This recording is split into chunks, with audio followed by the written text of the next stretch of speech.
Morning everyone. তো আজকে হচ্ছে দীঘাতে আমাদের ডে 2 আর আমরা সকাল সকাল এখন বেরিয়ে পড়েছি ব্রেকফাস্ট করতে। ও আচ্ছা, আমি ভাবছিলাম হেঁটেই যাব ব্রেকফাস্ট করতে, বাট এদিকে এরা টোটোর সাথে কথা বলছে, টোটো নয় অটোর সাথে কথা বলছে। এবার যাব ব্রেকফাস্ট করতে, দেন তারপরে এসে সুইমিং পুলে স্নান করব আর যাব সমুদ্রে স্নান করতে। সো চলো যাওয়া যাক।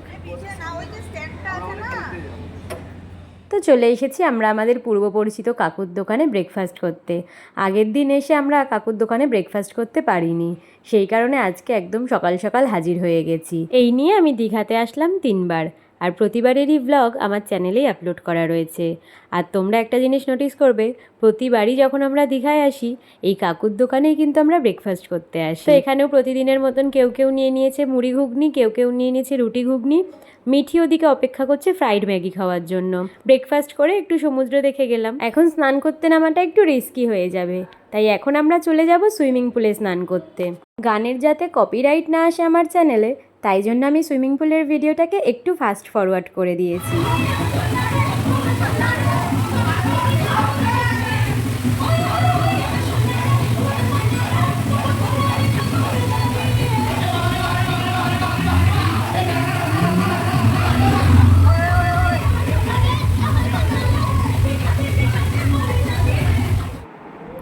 আমাদের সমুদ্রে স্নান আর সুইমিং পুলে স্নান কমপ্লিট, কিন্তু আমরা আজকে একটা জিনিস করেছি, আমরা লাঞ্চটা স্কিপ করেছি। স্নান করতে করতে আমরা লাঞ্চ স্কিপ করে ফেলেছি। এখন আগে বেরোবো, বেরিয়ে আগে আমরা কিছু খাবো, কারণ সবার খুব জোরে খিদে পেয়েছে। খেয়ে দেন আমরা দেখি কোথায় যাই, কোথায় কি ঘুরি, সবটাই তোমরা আস্তে আস্তে দেখতে পারবে।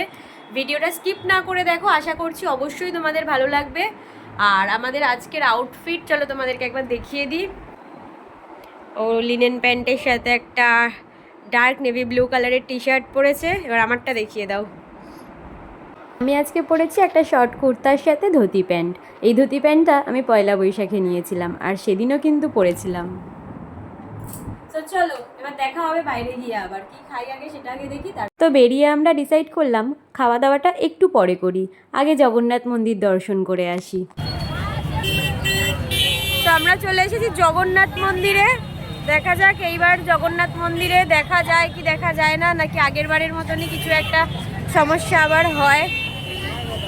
না, এবার হয়তো আশা করি এত কিছু হবে না। আগের বার একদম উদ্বোধনের দিনেই এসেছিলাম বলে প্রবলেমটা হয়েছিল। এখানে জুতো রাখার কাউন্টার থেকে একটা ব্যাগ নিয়ে সবার জুতোগুলো ভরে দেওয়া হলো। এবার জুতো রেখে হাত ধুয়ে তারপর আমরা মন্দিরে যাব।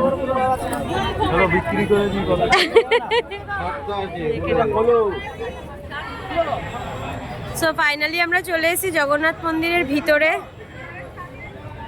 আগের বার অনেক প্রবলেম হয়েছিল, আসতে পারিনি অনেক সমস্যার কারণে, তবে এইবার ঢুকে গেছি।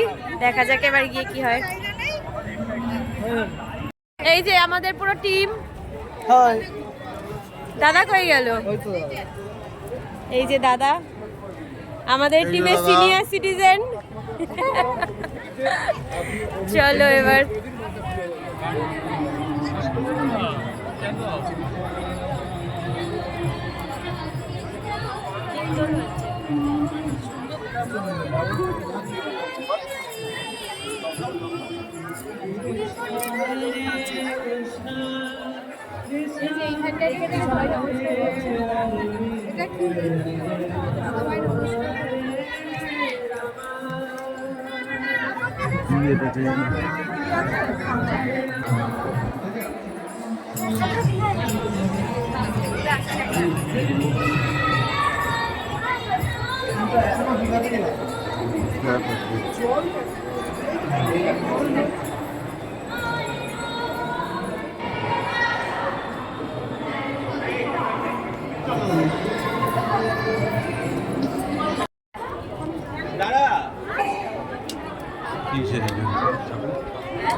বলবি না কত কোটি টাকা খরচ হয়েছে।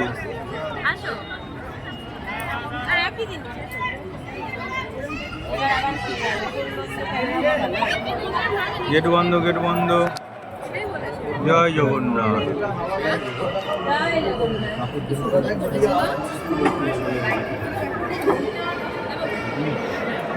সেই সেই সেই সেই তোমরা যারা আমার ভিডিও দেখছো তোমাদের জন্যও প্রভুর দর্শন করিয়ে দিলাম।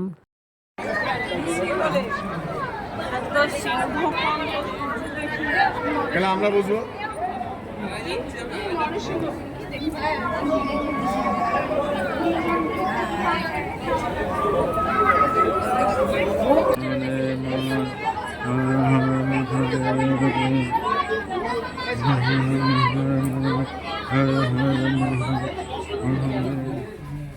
আমরা এখন এসেছি লাঞ্চটাকে স্কিপ করে ডিনার আর লাঞ্চের মাঝে একটা খাবার খেতে। এবার দেখা যাক কি খাই। চাউমিনের সাথে মোমোর কম্বো অর্ডার দেওয়া হয়েছে, আসুক তারপরে আবার দেখাচ্ছি। আমরা এসেছিলাম নিউ দীঘা সি বিচের পাশেই যে মার্কেট রয়েছে সেখানেরই একটি ক্যাফেতে। 99-এর এই কম্বোটা নিয়েছিলাম ভেজ চাউয়ের সাথে চিকেন মোমো, যেটার টেস্ট একদমই ভালো ছিল না। এরপর এখান থেকে ছদ্দি ভাইরা নিয়ে নিয়েছিল ভেটকি মাছের কাবাব, যদিও আমি ওটা খাইনি, জাস্ট একটু টেস্ট করে দেখেছি, বেশ ভালোই ছিল। আর খেয়েছিলাম এখান থেকে ফুচকা, যদিও সেটার আর ভিডিও করা হয়নি। এরপর সবাই মিলে চলে গেলাম সি বিচে বসতে। সি বিচে এসে আমাদের এবার একটা বিশেষ পাওনা ছিল, কালকেও যেটা আমরা পেয়েছিলাম, এই চাঁদের আলোটা সরাসরি যখন সমুদ্রের উপর পড়ছে দৃশ্যটা সবার মন কাড়ছে। এত সুন্দর দৃশ্য আমি সত্যি আগে যতবার এসেছি কোনোবারই দেখতে পাইনি। ঠিক যেন মনে হচ্ছে ওখানে একটা বড় আলো জ্বলছে, যার কারণে সমুদ্রের অতটা অংশ সুন্দরভাবে আলোকিত হয়ে রয়েছে। তো অনেকক্ষণ আমরা সি বিচে বসে গল্প করে সমুদ্রের হাওয়া খেয়ে সময় কাটিয়ে এরপর চলে গেলাম ডিনার করতে। আমরা ডিনার করতে এসেছিলাম মাটন চম্পারন বলে একটা রেস্টুরেন্টে। এখানে এসে আমরা অর্ডার করেছিলাম মাটন হান্ডি আর তার সাথে জিরা রাইস। এই মাটন হান্ডিটা আমাদের বেশ ভালোই লেগেছে। আমরা যে বাড়িতে মাটন কষা করি সেটাই এখানে করা হয়েছে মাটির হাঁড়িতে। সেটাই আর একটা সুন্দর ফ্লেভার আনার জন্য উনানে কয়লার আগুনে দেওয়া হয়েছিল, বেশ একটা স্মোকি স্মোকি ফ্লেভার আনার জন্য। তো একটা মাটন হান্ডিতেই আমাদের সবার মোটামুটি হয়ে গিয়েছিল। আর জিরা রাইসটা কোয়ান্টিটিতে অনেকটাই বেশি ছিল, তাই আমরা সবাই অল্প অল্প করেই নিয়েছিলাম। ঠান্ডা কমে গেলে ভাল লাগবে না। তো চলো, আজকের মতন ঘোরাঘুরি কমপ্লিট, ডিনার শেষ, এবার আমরা যাচ্ছি হোটেলে। আজকের মতন ভিডিওটা তাহলে এখানেই শেষ করছি, দেখা হবে আবার অন্য একটা ভিডিওতে। সঙ্গে মুখে বল, মুখে বলছি। তো আজকের মতন তাহলে ভিডিওটা এখানেই শেষ করছি, দেখা হবে আবার অন্য একটা ভিডিওতে। টাটা।